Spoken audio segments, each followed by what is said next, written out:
मेरे सभी पूर्वजों को मेरा सादर प्रणाम। ओम श्री गणेश देवताय नमः। ओम श्री कुल देवताय नमः। ओम श्री गुरु देवताय नमः। ओम सर्वश्री इष्ट देवताय नमो नमः। शिवशरण दोस्तों, मैं हूँ कड़प्पा। फिर से आपके सामने हाजिर हूँ। मेरे धर्म कर्म चैनल में आप सभी का स्वागत करता हूँ। दोस्तों, पंचांग आज का अभी आपके सामने प्रस्तुत करने जा रहा हूँ। दोस्तों, आज तारीख 23 मार्च 2025, शालिवान शक 1946, संवत्सर क्रोधी आयन उत्तर, ऋतु वसंत, मास फाल्गुन, पक्ष कृष्ण। तिथि दोस्तों आज की नवमी तिथि है। कल सुबह 5:39 के बाद दसवीं तिथि शुरू होगी। वार इतवार है। नक्षत्र दोस्तों पूर्वाषाढ़ा नक्षत्र है। कल सुबह 4:18 के बाद उत्तराषाढ़ा नक्षत्र शुरू होगा। योग दोस्तों वरयान योग है। शाम 5:58 के बाद परियोग शुरू होगा। करण दोस्तों तैतिल करण है। शाम 5:37 के बाद गरज करण शुरू होगा। और कल सुबह 5:39 के बाद वनिज करण शुरू होगा। दोस्तों प्रमुख ग्रहों की राशि स्थिति सुबह 5:30 बजे कुछ इस तरह होगी। सूरज मीन राशि में होगा, चांद धनु राशि में, गुरु वृषभ राशि में और शनिदेव अपने कुंभ राशि में होंगे। मुंबई विभाग में सूरज का आगमन और निगमन कुछ इस तरह होगा। आगमन जो है सुबह 6:41 पर होगा और निगमन जो है शाम 6:49 पर होगा। दोस्तों, इसी पंचांग पर आधार हम आज के पूजा के लिए छोटा सा संकल्प छोड़ने जा रहे हैं। तब आप आपके दाहिने हाथ के हथेली पर थोड़ा सा जल, थोड़े अक्षर, एक फूल या फूल की पंखुड़ी ले दोस्तों, और ये संकल्प जो है बोलना शुरू कर दे।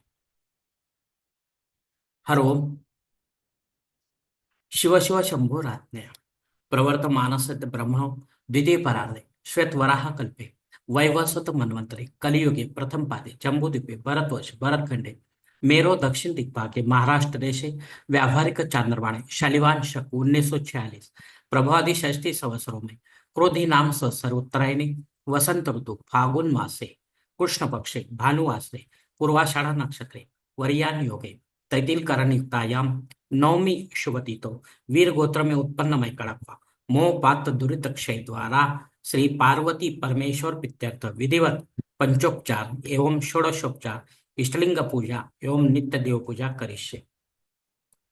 दोस्तों, यहीं पर ये संकल्प खत्म हो चुका है। अब आपके दाहिने हाथ के दिल पर थोड़ा सा जो संकल्प का पानी है वो सामने वाली थाली में छोड़ दो दोस्तों। दोस्तों, इस संकल्प की काल मर्यादा जो है शाम 5:37 तक है।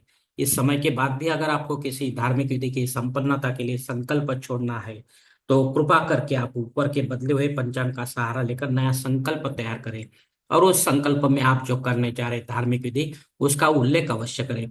तब जाकर आपकी यह धार्मिक सेवा संबंधित देवताओं तक पहुंचेगी और उनका आशीर्वाद आप तक पहुंच जाएगा। आपका जीवन और भी सुखमय बन जाएगा दोस्तों। दोस्तों, अब मुहूर्त विभाग में देखते हैं।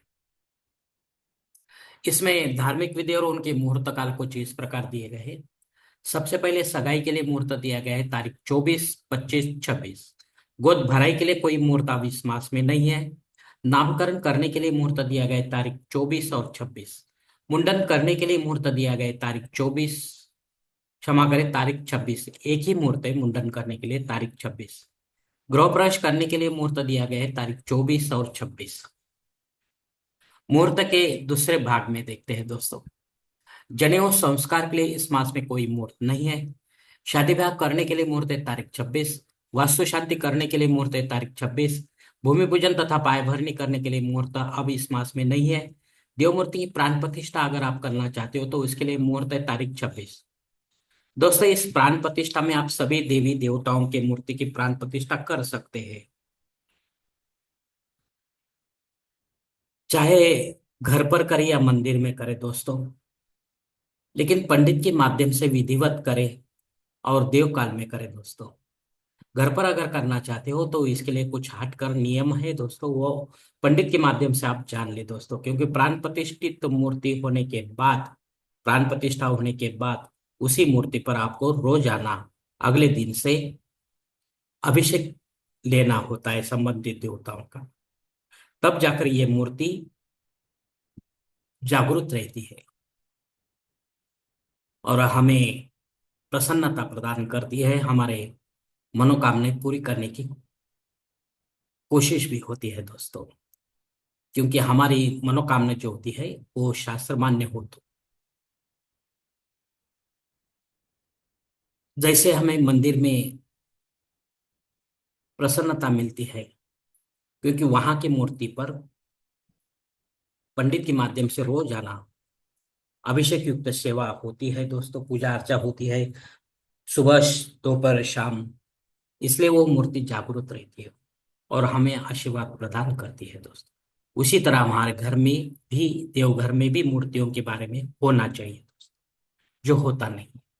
इसलिए आपको सोच समझ कर निर्णय लेना है दोस्तों। ऊपर के मुहूर्तों की तारीखों में कुछ समय की पाबंदी हो सकती है। इसे जानने के लिए आप कृपा करके मुझे कमेंट्स बॉक्स में पूछे या फिर कोई अच्छे से पुरोहित या पंचांग धारक से संपर्क करें। तब जाकर आप अपने जन्म कुंडल के हिसाब से आपके लिए कोई अच्छा सा मुहूर्त चुने, ताकि आपके विधि में कोई बाधा ना आए और विधि का पूरा पूरा फल आपको प्राप्त हो दोस्तों। और अगर ऐसा मुहूर्त आपको नहीं मिल रहा है तो फिर आप खुद होके या पंडित के माध्यम से नया कोई मुहूर्त निर्माण करने की कोशिश ना करें, क्योंकि वो मुहूर्त मुहूर्त नहीं होगा तो उसका आपको कुछ भी फायदा नहीं होगा दोस्तों। दोस्तों आप पंचांग में दी गई और कुछ महत्वपूर्ण जो जानकारी है वो अब हम देखते हैं। पंचांग शुद्धि नहीं है दोस्तों। दिन विशेष में दोस्तों नवमी श्राद्ध कर्म है। अगर इस तिथि पर आपके कोई पूर्वज आपको छोड़कर परलोक सिधार गए हैं तो उनके नाम से आपको पिंडदान युक्त श्राद्ध कर्म करना जरूरी है। और वो भी आप घर पर करें या तीर्थ क्षेत्र में करें, लेकिन पंडित के माध्यम से करें, विधिवत करें और अपराह्न काल में करें। तब जाकर आपकी ये पितर सेवा आपके पितरों तक पहुंचेगी और उनका आशीर्वाद आप तक पहुंचेगा। आपका जीवन और भी सुखमय बन जाएगा दोस्तों। दोस्तों कल सुबह 5:39 के बाद घबाड़ योग शुरू हो रहा है। इसका आप अनुभव अवश्य ले दोस्तों, क्योंकि ये दुगुना तिगुना फायदा देने वाला शुभ योग है दोस्तों। दोस्तों अग्नि धरती पर कल सुबह 5:39 के बाद हाजिर है, तब तक नहीं है। इसलिए आपको कोई नया यज्ञ या कर्मकांड शुरू करना है तो आप इस समय के बाद ही कर सकते हैं। रेगुलर जो वो आप कभी भी कर सकते हैं। राहु काल दोस्तों शाम 4:30 से लेकर 6 बजे तक है। इस 1.5 घंटे के काल में राहु अत्यंत प्रभावी होता है, इसलिए वो अपने कामों को बिगाड़ता है दोस्तों।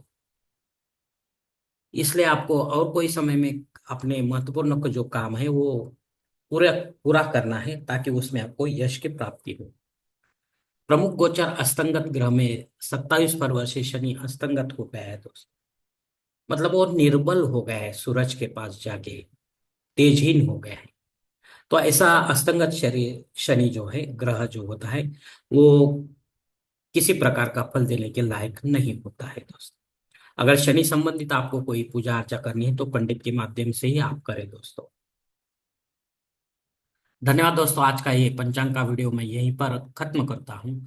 अगर आप मेरे विचारों से सहमत है तो कृपा करके मेरा धर्म कर्म चैनल सब्सक्राइब करो, लाइक करो, आपके मित्र परिवार के साथ शेयर करो और कमेंट्स बॉक्स में आप अपना राय जरूर दें दोस्तों। और मेरा अगला वीडियो आप तक पहुंचने के लिए बेल बटन को अवश्य दबाएं। धन्यवाद दोस्तों। हमारी अगली मुलाकात होने तक आप खुश रहें, आनंदी रहें और प्रसन्न रहें। हरिओम। शिव शंभो महादेव।